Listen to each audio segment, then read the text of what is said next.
Hello, welcome back to SSC. आज हम लोग करने वाले हिंदी का लेसन नंबर 2। उसने कहा था। चलिए तो स्टार्ट करते हैं। सबसे पहला क्वेश्चन हमारा है, उसने कहा था कहानी में किस शहर का चित्रण है। उसने कहा था जो कहानी है उसमें किस शहर का चित्रण है।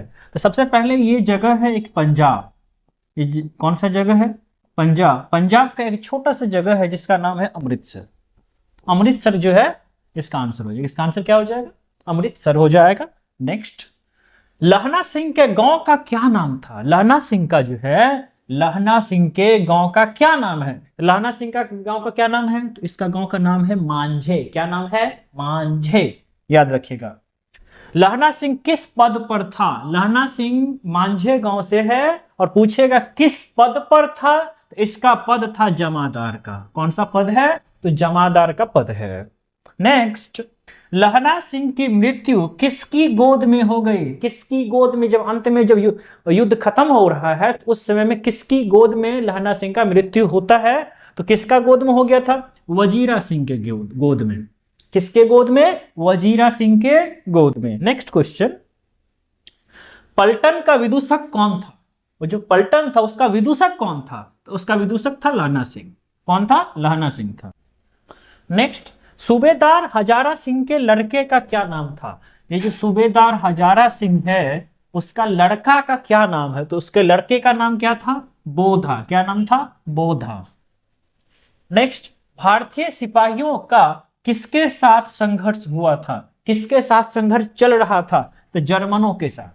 जर्मनों के साथ। ठीक है, चलिए नेक्स्ट, जर्मन लेफ्टिनेंट को किसने मार गिराया था? जर्मन का जो लेफ्टिनेंट साहब था उसको किसने मार दिया था? उसको मारने वाला कौन था? तो लहना सिंह था। कौन था? लहना सिंह।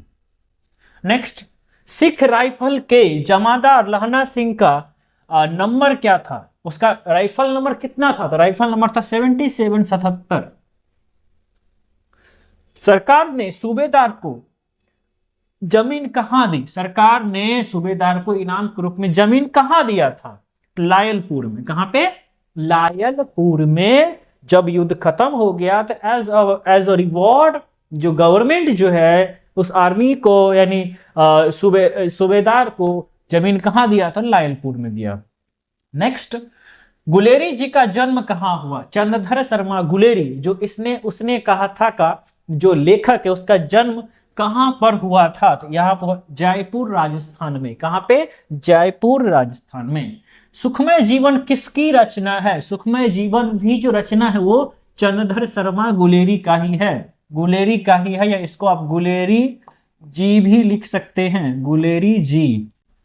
नेक्स्ट, उसने कहा था कहानी कब प्रकाशित हुआ? ये कहानी प्रकाशित कब हुआ था? 1915 में। कब प्रकाशित हुआ? 1915 में चंद्रधर शर्मा द्वारा लिखित जो कहानी है वो कब हुआ था प्रकाशित? 1915 में। कछुआ धर्म एक ही में होगा।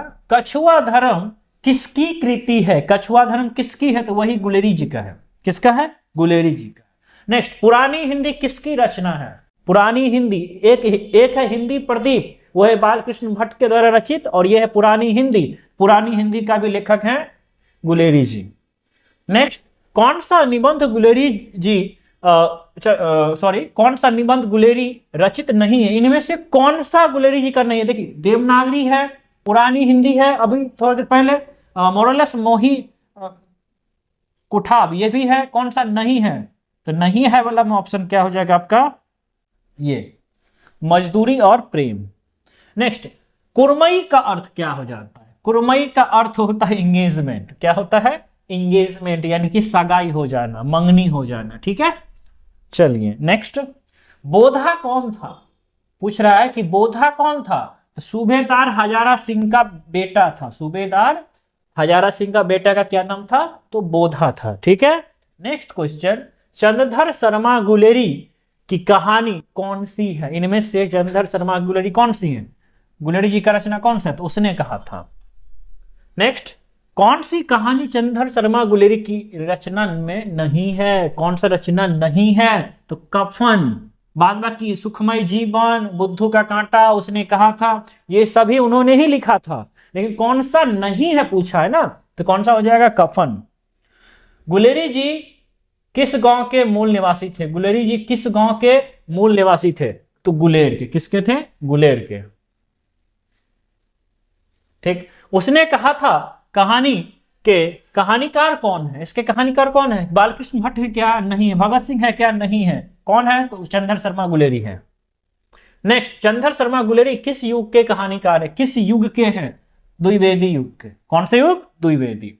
अगला, उसने कहा था कहानी कितने भागों में विभक्त है? कितने भागों में विभक्त है? तो 5 भागों में। ये कहानी थोड़ा लंबा है, एक युद्ध के बारे में है कि जहां पे बोधा, सूबेदार, हजारा, वजीरा, लेफ्टिनेंट साहब, ये सभी नाम के पात्र हैं जो बर्मा जाते हैं जर्मनी के साथ, जर्मनी के खिलाफ जो है युद्ध लड़ने के लिए। उसी का एक दृश्य है, वो दृश्य 5 खंडों में विभक्त किया गया है। नेक्स्ट, चंद्र शर्मा गुलेरी का जन्म कब होता है? इसका जन्म होता है 7 जुलाई 1883। नेक्स्ट, लहना सिंह किस कहानी का पात्र है? लहना सिंह किसका है? तो उसने कहा था कही है। लहना सिंह, वजीरा सिंह, हजारा सिंह, लेफ्टिनेंट साहब, सबका सब कौन सा कहानी के पात्र हैं? तो उसने कहा था। नेक्स्ट, उसने कहा था किस प्रकार की कहानी है? ये किस प्रकार की कहानी है? तो ये है कर्म प्रधान। इसमें बताया गया कि कर्म की क्या प्राधीनता है, कर्म की क्या अहमियत है, उसको बताया गया। नेक्स्ट, पुरानी हिंदी किसकी रचना है? पुरानी हिंदी है चंद्र शर्मा गुलेरी की रचना है। किरत सिंह कौन था? देखिए किरत सिंह कौन है? तो यहां पर किरत सिंह कौन था? तो भाई था। क्या था? कौन था? तो भाई था उसका। बचपन में लहना सिंह लड़की से बार बार क्या पूछता था? तो वो लड़की से पूछती थी क्या तुम्हारी कुरमई हो गई है? क्या तुम्हारी कुरमई हो गई है? कुरमई मतलब क्या तुम्हारी मंगनी हो गई है? समझ गए? आज की भाषा में बोले तो आर यू सिंगल? चलिए, तेरी कुरमई हो गई है। चलिए नेक्स्ट, लेफ्टिनेंट साहब सूबेदार को कितने आदमी छोड़ने को कहते हैं? तो कितने आदमी बोला था? तो 10 आदमी। कितना आदमी? 10 आदमी। नेक्स्ट, अमृतसर में लहना सिंह के कौन था? अमृतसर में लहना सिंह का कौन था? मामा था। वो नानी गांव घूम रहा था, लड़की भी नानी गांव में थी। उससे बार बार पूछते थे का रे तोरा कुरमई हो गया है, कुरमई हो गया है, कुरमई हो गया है। बस लहना सिंह सूबेदार को वापस बुलाने के लिए किसे भेजता है? किसे भेजा दोबारा? तो वजीरा को। किसको भेजा? वजीरा को। सूबेदारनी ने अपने पति एवं पुत्र की रक्षा करने के लिए किससे कहा था? किससे कहा था तुम मेरे पति और बेटे की रक्षा करना? किसको कहा गया था? तो लहना सिंह को। किसको? और ये लहना सिंह बेचारा वही जब पता चला इसको कि वही लड़की है जिससे पूछता था बचपन में तेरी कुरमई हो गई है, तो बेचारा डेडिकेटेड होके जो है वन साइडेड थिंग लेके जो है उसके प्रति जो वो क्या ईमानदार रहने लगा, उसकी बातों को माना और बाद में निपट गया। औरत का चक्कर बाबू भैया।